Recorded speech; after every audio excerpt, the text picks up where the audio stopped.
Hey everyone, this video is going to be quick guidelines and notes in order to really understand what you're doing in respect to implementing the relationships that we have taken so far. Okay, so let's check the first thing. Now let's talk about creating the objects or instantiating an object. We have taken the basic method, which is, for example, if you have class person, in order to create an object of class person, this class needs, or any object of class person needs a first name and a last name, which the constructor is actually taking to initialize via these arguments, right? The actual instance variable if name and the instance variable L name, right? So whenever we send these two and we try to print this object via this representation function or method, it's going to tell you that this object is represented as the first name space last name, as you can see here. There is another method in order to create an object. You can use a class method as an external constructor. Now let's see what this. Okay, so let's take that previous code. Alright, like this. And let's use the other method, which is basically creating an external constructor, right? Creating an external constructor via a class method. So let's make a class method. So this is method 2 for creating an object. Okay. So let's say that maybe I want to create something like this. Maybe I have something like an email, which is in this case something like this, okay, at gmail.com. And let's say that I don't really want to give the first name and last name. I just want to give that person object the mail, and from that mail the person object should be able to extract the first name and the last name, right? So how can we extract this? First of all, let's split this string over the @ sign. So let's read it over the @ sign. So you're gonna end up with the first element as Omar Kareem, the one before the @ and the other part is the Gmail. We only care about the first part, which is index of 0. This is it has the first name and the last name. Now we can split again over the dot, right? So you can split again over the dot like that, and boom, you have the first name and the last name. So you can set this or put this inside if name and last name to unpack them. Okay, finally we have if name and L name. Okay, as following. Now we can make an external class method to work as the constructor himself. So we can say this as create person, or create, for example, object, like that, right? And this is a class method, so it takes the CLS argument, right? And now we should be able to do the following. We should be able to use that method as the constructor, and the whole point is, instead of passing the actual first and last name, we should be able to pass something like an email, for example, right? This is just an example. Maybe you would want to have you would need actually to use an external constructor. Maybe at some case you don't really need to rely on the actual constructor or the default constructor. Maybe you would want to have some different behavior happening. So I'm just illustrating some case scenarios that you might find yourself stumbling into. So in this case, this external constructor takes the mail, as you can see here, and it should perform what we have did so far. So it should perform the split thing over the @ and then it takes the first element and split it over the dot, and we have the first name and last name. Now we are ready to create the person with these two parameters. So I can say something like class and send if name and L name. So what is going on here? This CLS is typically saying, it's as if me saying that use the current person class, use the current class, okay, and via this extracted if name and L name, right, create an object from person.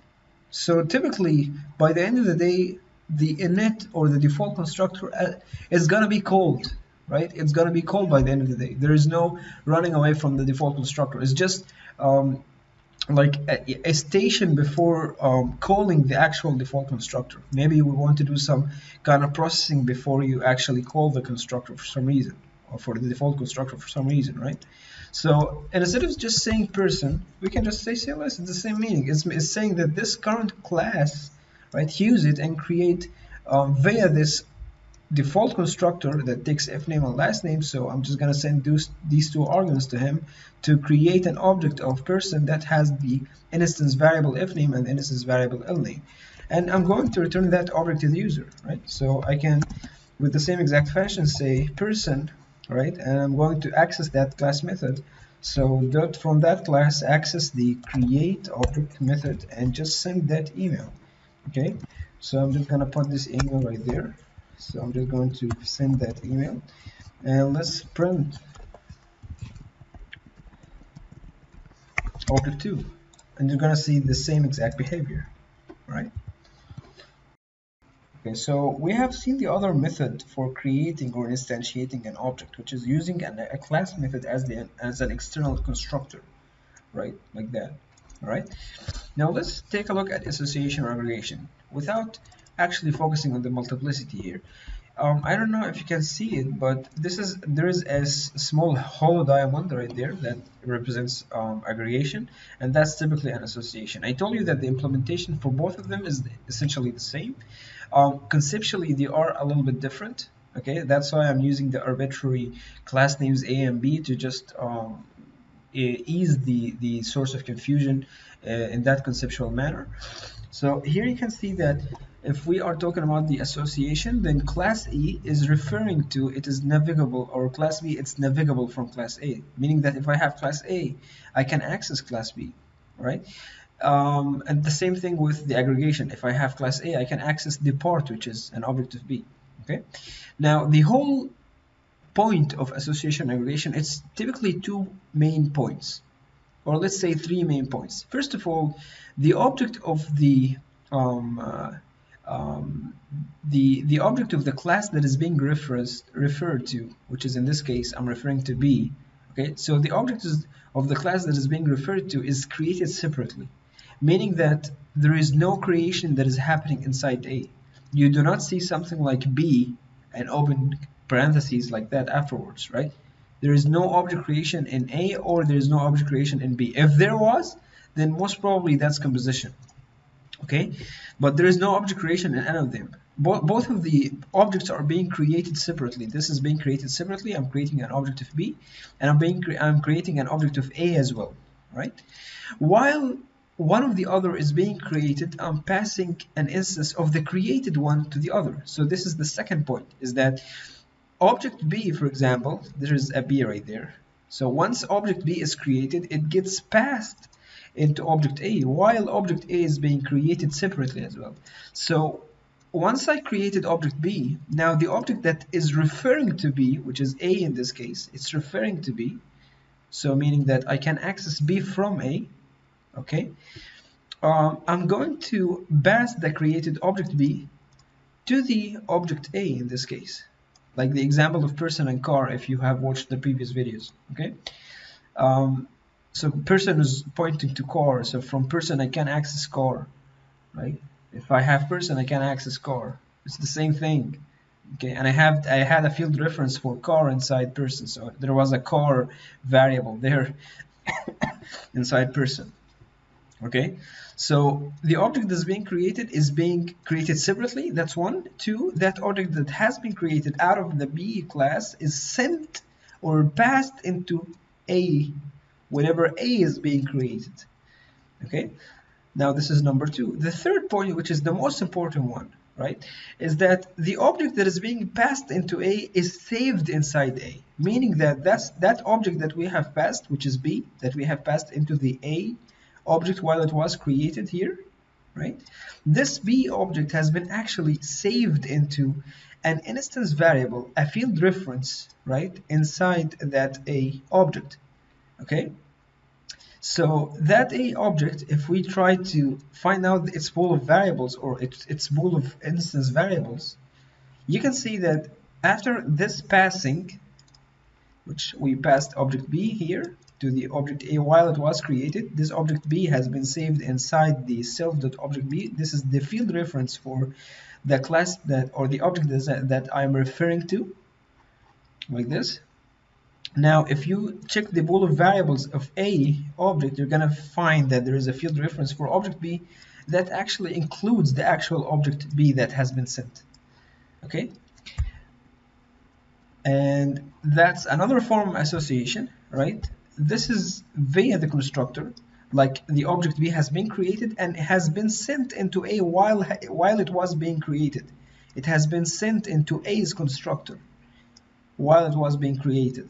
Okay. Another form is that you do not necessarily need to pass that created object into A while it is being created.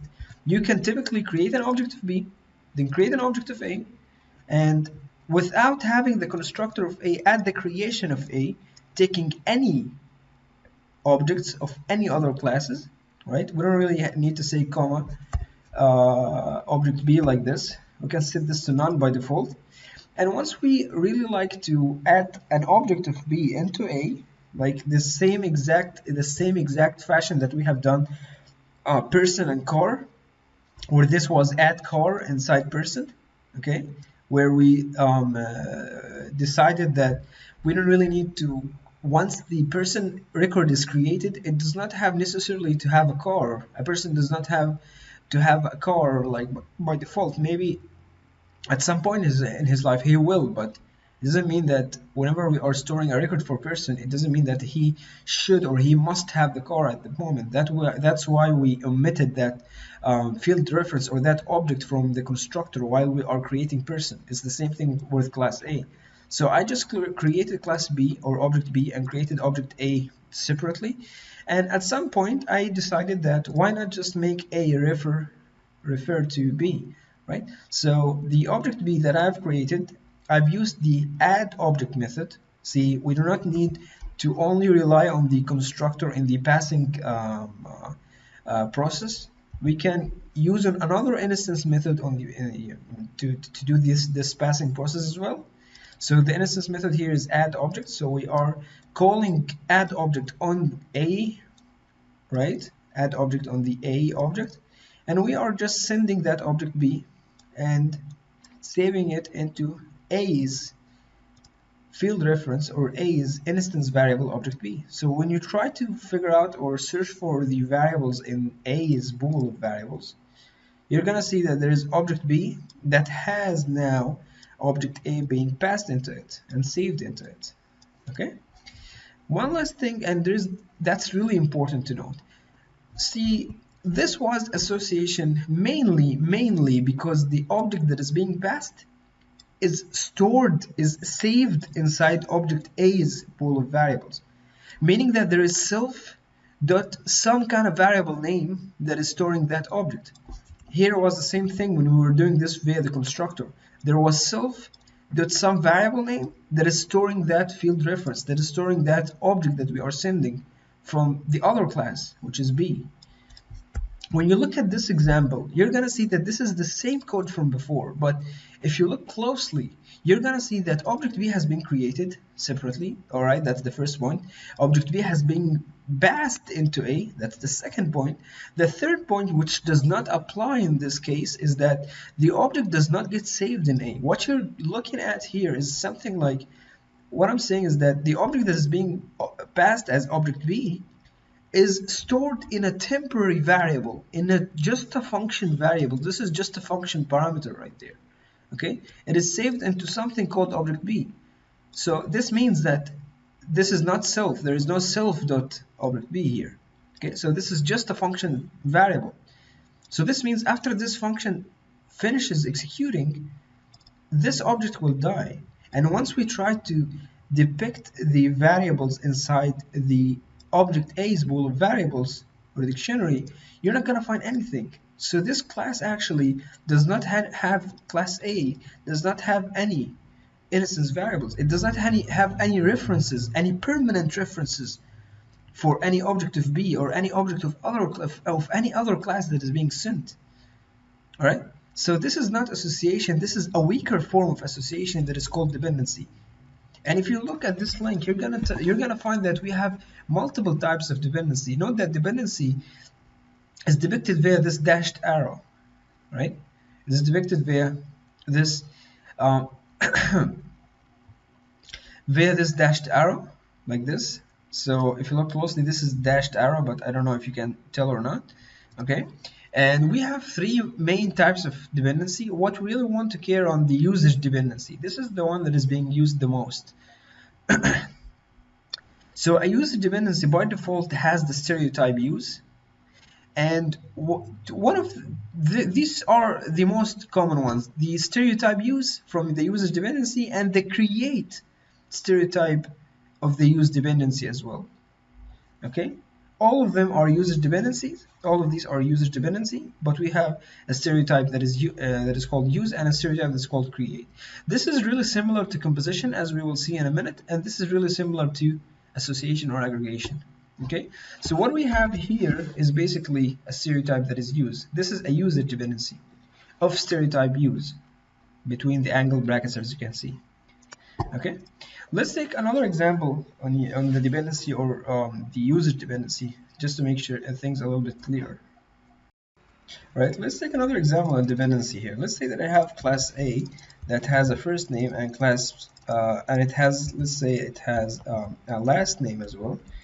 First name and last name that both are strings, right? Now let's say that we have another class that is called class J, right? That has for example, it has no instance variables, but it has a method that is called use. That is called use objects or use object. Okay. All right. Let me just remove this annoying thing here.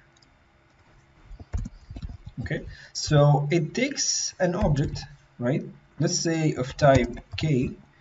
And it really returns just a string. It returns a string. Okay, so I'm just going to tell you what does this do in a minute. Okay, so now it takes object of type K. One would say, all right, if it takes an object of type K, doesn't that mean that I'm going to have an object like that for K, right? That is of type K, that is referencing that function or that class, that object, right? Wouldn't I do something like this? Okay, now let's take this for an example as an association first. Okay, so let's say that this is class K, and class K has a f name, l name, right? And let's say that it takes, now we're talking about the K here, right? So it has two instance variables, as you see.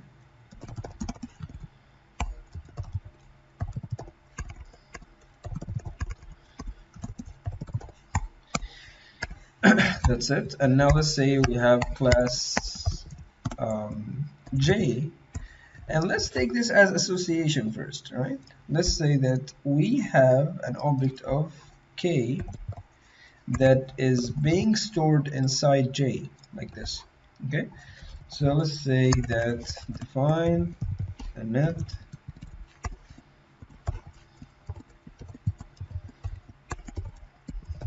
okay, and it takes that object of K and it saves that object into the instance variable, the field reference in J that is called object K. See, this is association here. Okay, so that's association right there. Now let's define use object, which takes in this case it's not gonna take any object, it's just gonna operate on the instance variable object K inside the same instance. So inside the same instance I have the object K, right, which has the f name and the last name. So I can just say self dot object K dot the first name plus, for example, white space self dot object K dot L name, and this is gonna be the full name, which is going to be returned. Okay, so let's create an object of class K. It takes 2 arguments.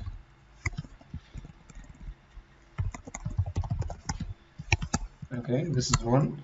And let's create an object of class J, which takes object of K and stores it in the field reference object K. Now let's say that object J is going to use the object method, okay, and it should return the name separated with a white space. Now this is association.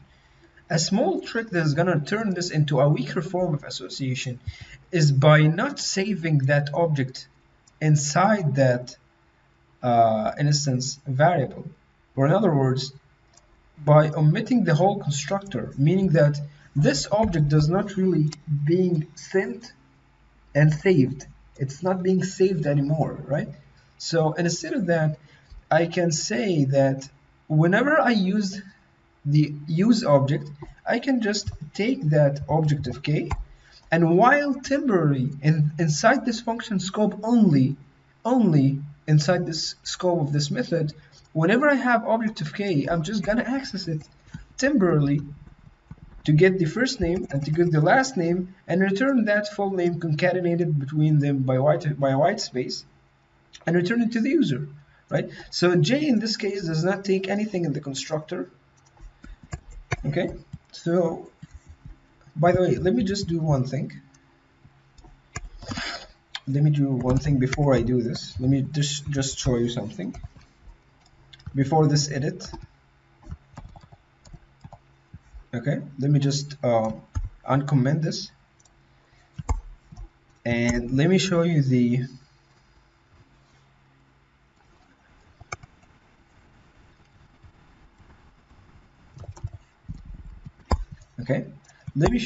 instance of this is J capital. All right, let me show you the instance of J. Let's say J.dict like that. You're gonna see that J has an object of K. This is the object of type K, of class K, right? Now, when we turn this into dependency, where I no longer have a field reference that is going to permanently store this object K that is being sent, is going to only temporarily use and access that object K. That's it. That's the whole thing. Then this turns into dependency, right? This actually turns into,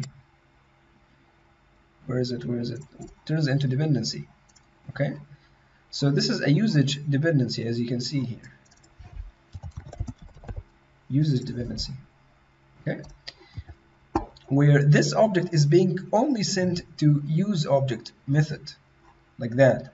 Okay, so the use object method, instead of operating on the self variable, which is basically the field reference for the object K that is being passed, which is no longer there, it's gonna temporarily operate on object K that is being sent to this method.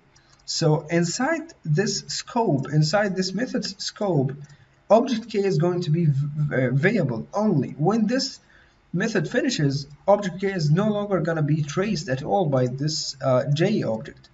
So J object is gonna only know about object K inside that method when it's being called. That's it. So this is a temporary usage. This is dependency, because this is not being stored into an instance variable like that anymore. So we will omit this self. And now the J does not take any values. The constructor is default. It does not take any extra arguments like that. So let's run this.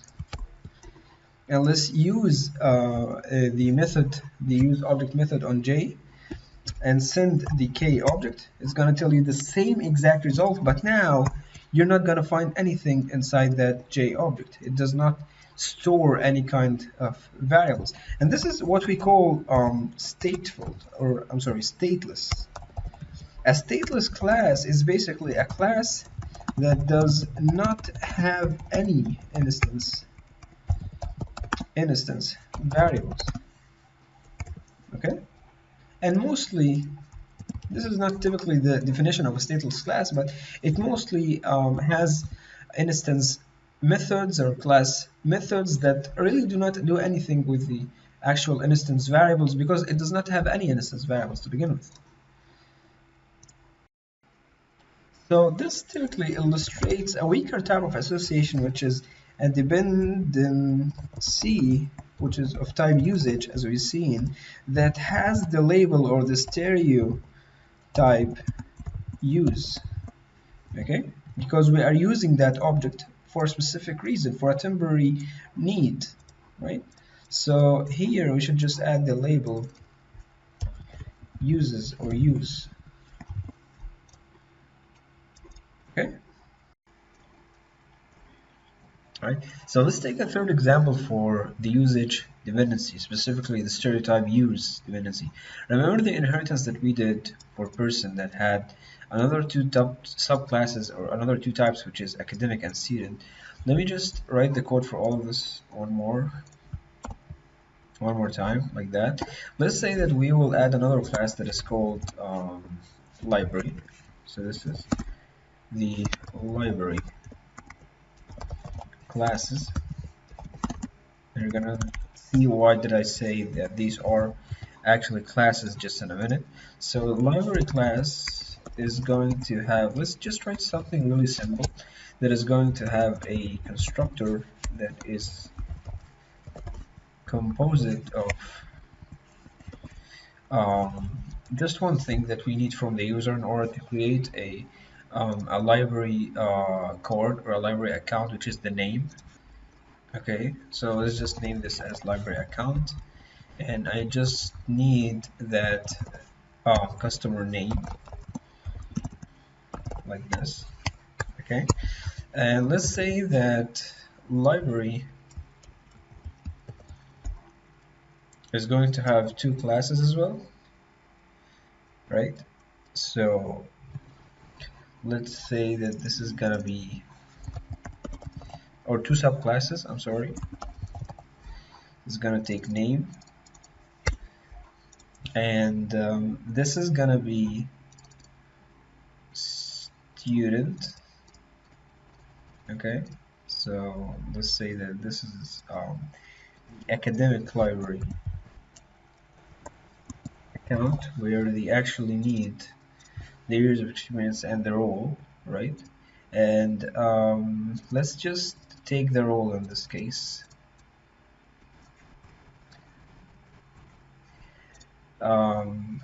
Okay, which is going to be fetched from the person's role right there.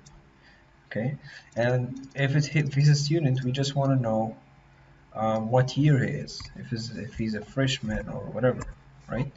So this is the class so far. All right. So I just want to have this a little bit come back like that, because we're gonna add something in the middle. So let me just student library count, like that.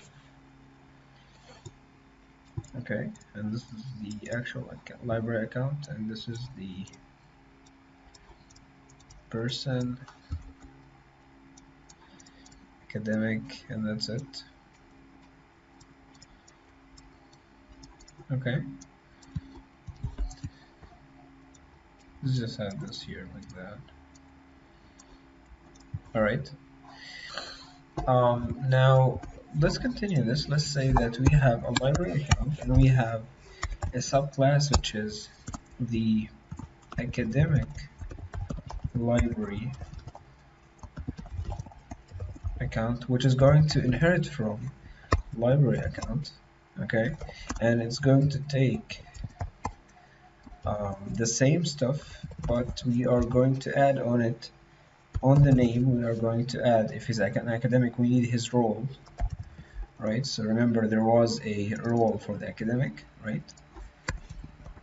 So from the parent, I'm going to call the constructor to initialize the common things, which is name in this case, and then I'm going to store,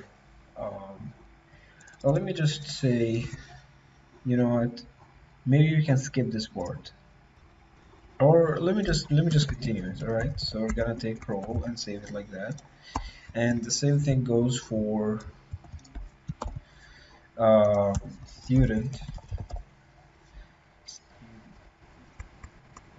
library account. So it's gonna inherit from library account. But in this case, you're gonna take the year alias.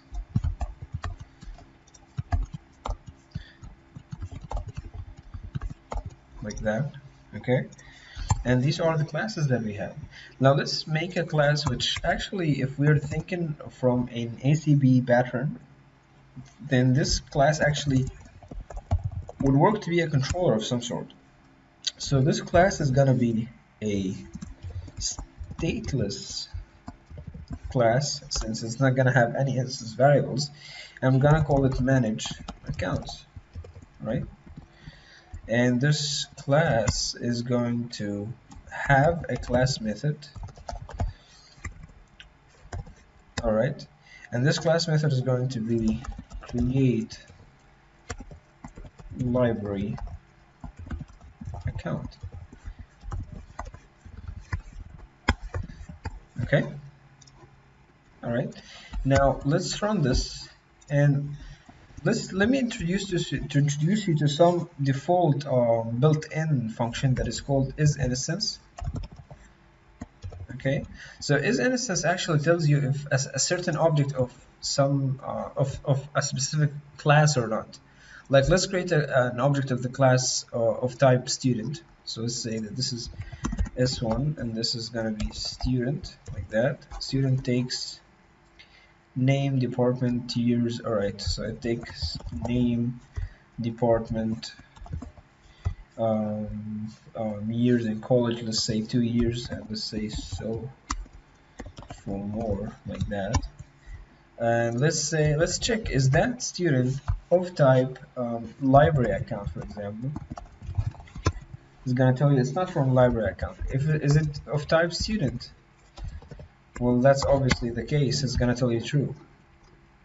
Even if you said if it of type person, it's gonna tell you true, because subclass is of type person. So anything that is created out of student or anything that is created out of academic is of the type of the actual parent, the root of the tree. Okay, so we're gonna use that isInstance just in a moment here.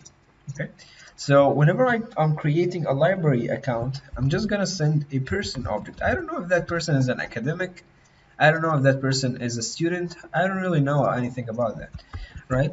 And the bottom line, the most important part here is that that person that we are passing as an object into that create library account class method inside manage accounts class, it's not going to be saved. It's not going to be saved, guys. It's not going to be saved. Like, for example, I don't have something like init, and what's up with this? And I have something like self.person object. I'm not going to do something like that. I'm not going to take that person from the arguments and save it inside self.person object. Okay, I'm not going to do this. In this case, obviously, it's going to be Phyllis, but I just don't want to confuse you. But bottom line, I'm not going to save that person inside any of the instance variables. In fact, this is going to be a stateless class. So there is no constructors, there's no instance variables at all. And as we will see in the case study in the project that I'm going to make with you, which is the cinema reservation system, the controller does not have always to be stateless. It can be stateful, it can have some instance variables, but it can also be stateless. Okay, it's up to how you're gonna implement it actually, the controller class, I mean. Okay, so manage accounts is gonna use an object of person. Whether that object is student, whether that object is academic, in either cases, it's gonna just use an object of person. So let's just draw this like that. Now let's say that we have another class diagram. Let's call it manage account. Manage accounts. like this, it's not gonna have any instance variable, and this is what we typically call a stateless class, because it does not have any instance variables.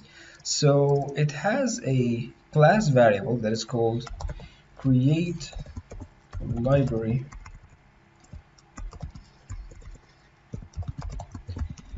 account, and this create library account take a person of type person, an object of class person, I mean, and it returns an account. It returns a library account. So we can just call this manage library accounts for better readability. Okay. So it returns an object of type, whether the object that is being returned is a academic library account or a student library account, based on the person that is being sent, if the person is being sent is an academic or a student.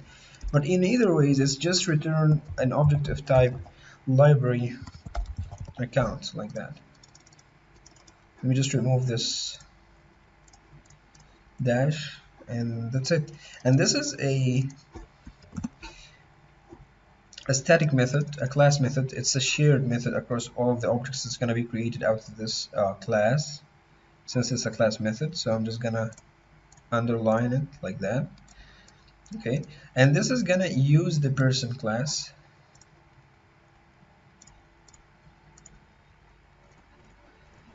All right, so it's gonna use the person class, since we are sending that person object into that class method and not saving this object at all. So this is a weaker type of association, which is use. And what we are going to introduce right now is a new stereotype of the usage dependency, which is you're gonna see in a minute. So this is uses. Okay, and now let's continue this and say that create library account. Let's just call this manage library account.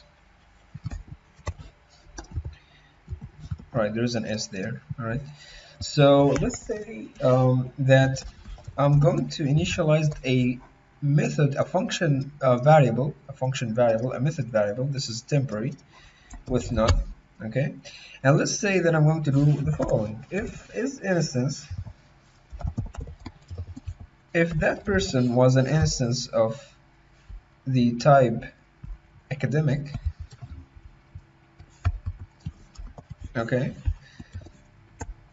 then I'm going to create an object of academic library account.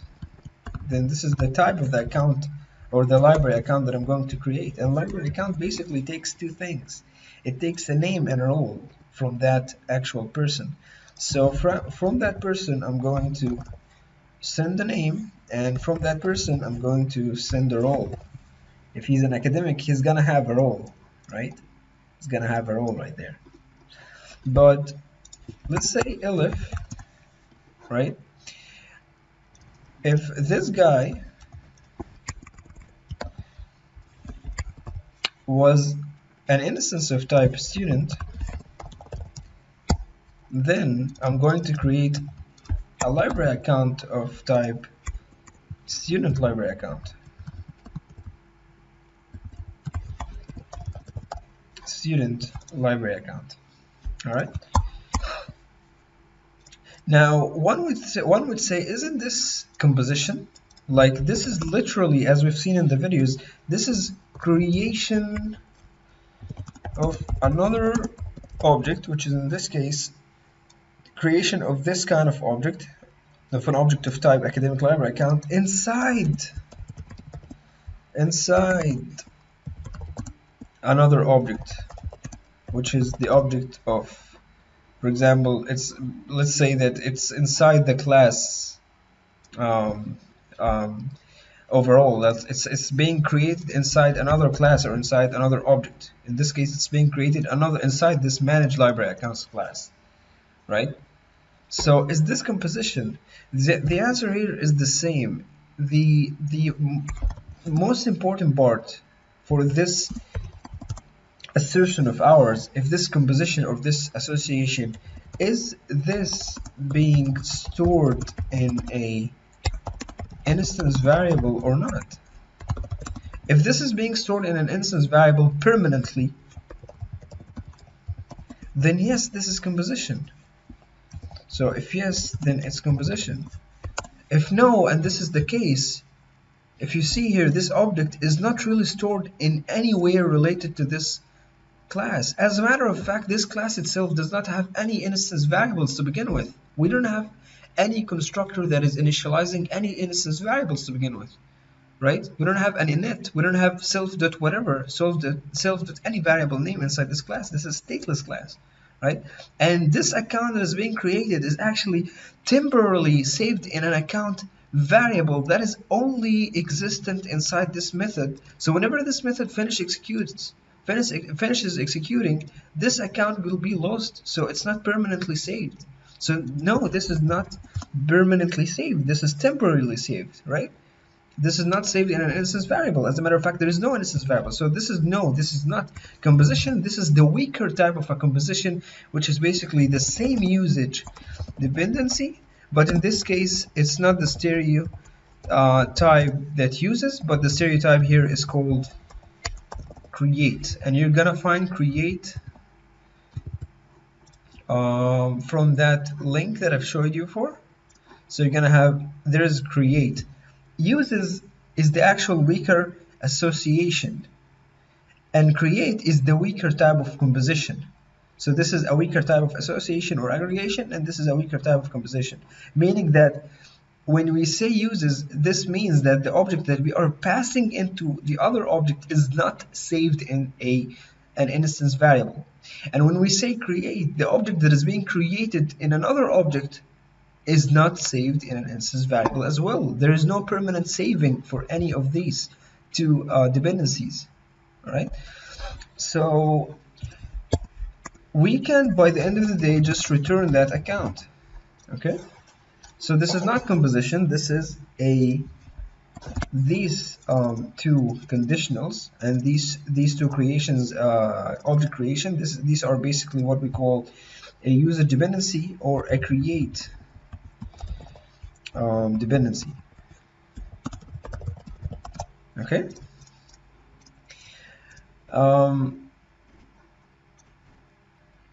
A quick note here. This is basically really similar to what we will see when we take the design patterns. This is a similar version. This is what we call conditional concreation or conditional concrete object creation. So there is a conditional object creation. Like if this if statement evaluates to true, then an object is going to be created of some type. If the other statement was evaluated to true, another object of another type is going to be created. So this is what we call conditional object creation, and this is actually describes a pattern that is called the factory method pattern. All right, so let's create a student object, and let's create an academic TA1, for example. Academic, and academic takes a name, a department. What does he take more than that? Years of experience and role. So years of experience and role. Okay, there's something wrong. AL, yeah, that's a string. So now let's call manage accounts.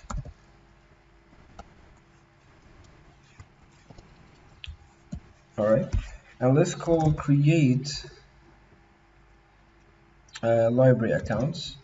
It's called manage library accounts. I'm sorry. Let's call create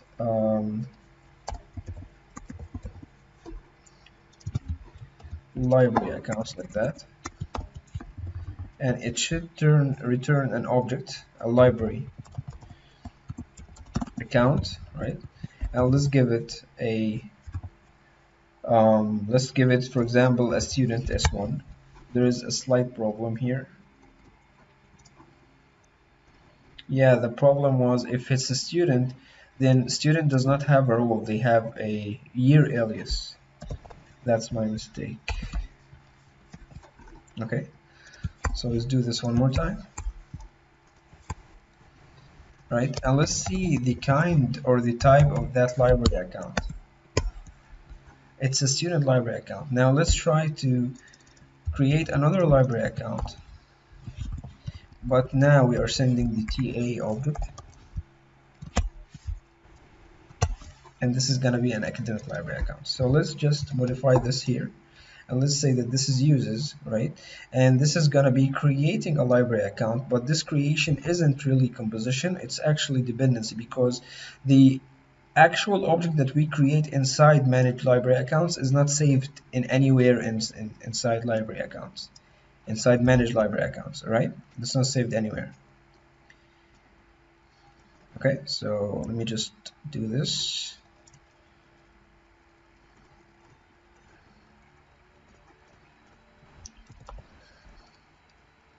And this is gonna be create. All right. Okay, so we've seen the dependency, or the usage dependency that has the two stereotypes use and create. Now let's just revise what was composition. So this is composition, this is the filled diamond right there. So this is the whole, and this is the part, this is the composite, and this is the composed of object. And we have seen two methods in the video for implementing composition. We have, I believe we discussed two methods, and there was a third method that I discussed with you inside the lab. The first method was typically the mainstream, the conventional one, which is basically defining both of the whole and the part class individually. As you can see, this is the definition here, that's the definition there. And we are going to create a whole, and whenever we create the whole, which is A in this case, internally, that's really important, an object creation happens inside one the other, right? So an object creation of B happens inside the creation of object A, all right? And what's really important is that this is being saved permanently. This is being saved permanently, all right? So that's the most important point. After the object creation, which is not really enough to say this composition, now the next point is the most important one, which is basically saving that created object inside an instance variable of the whole class. As you can see, this is an instance variable, self.variable name, like that. Okay, this is also a composition. This is the method that I've showed you inside the lab last time, where you can, whenever you are creating an object of A, the whole, I'm just sending the class name of the part, which is in this case B, class B. So I'm just sending B, right?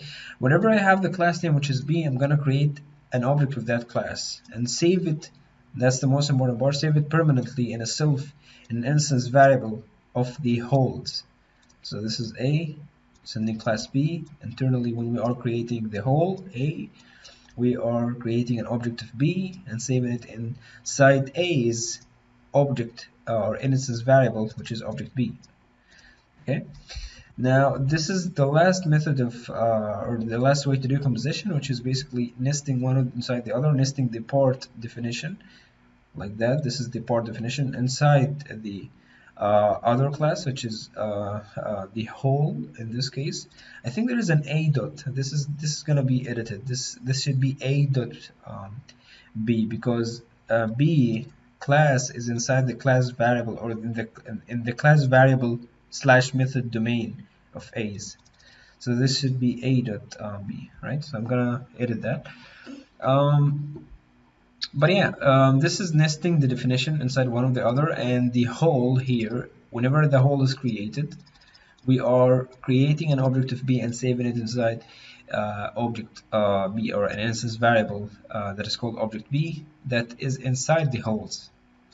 Okay, now this one right there, this is typically not object composition. What I'm saying here is that, all right, we have this defined separately, this defines individually, whole and part, but if you look at the whole a little bit closer, you're gonna see that the creation of B inside A is happening. There is an object creation inside one another, but that creation is not saved inside an instance variable of A's. It's not saved inside an instance variable in the object A, right? So when we create an object of A, actually A does not have any instance variables. So this is not composition. We are not saving that object that has been created permanently. Okay? And specifically, I mean we are not saving that object in an instance variable. Okay? So for composition, one would say that this is a class variable. So why does this not work? Why is this not composition? My argument here, my assertion here is that, all right, this is a class variable, and this is, yes, this is permanently saved in a class variable. But if you think about it, if I created multiple objects of A, right, now we have multiple exclusive containers. We have multiple composites. We have multiple holes. And this defies the principle of composition. In composition, the whole should only be one exclusive owner. That's it. So having the same object of A, which is decomposed of the part inside the first object of A, and inside the next object of A, and inside the third object of A, that's not composition. That's not composition. As a matter of fact, I would like to say that this is nothing at all, but it is really closer to create. It's really closer to a dependency, because there is no specific link between one object as a composite and the other object as a part. Okay, here we have multiple objects of A that can be created, which all of them will contain the same part. So that's not composition. Maybe this fits as aggregation, but that's not composition. And even if that is not even aggregation, because there is some object creation right there, so that's not aggregation as well. So it's a weaker type of composition because it's not stored in the holes object instance variable. There is no self.variable name that stores the actual creation or the actual object that's being created out of this piece of or this right hand side, right? So that's why I'm considering this as a create. So class A creates an object of class B, right?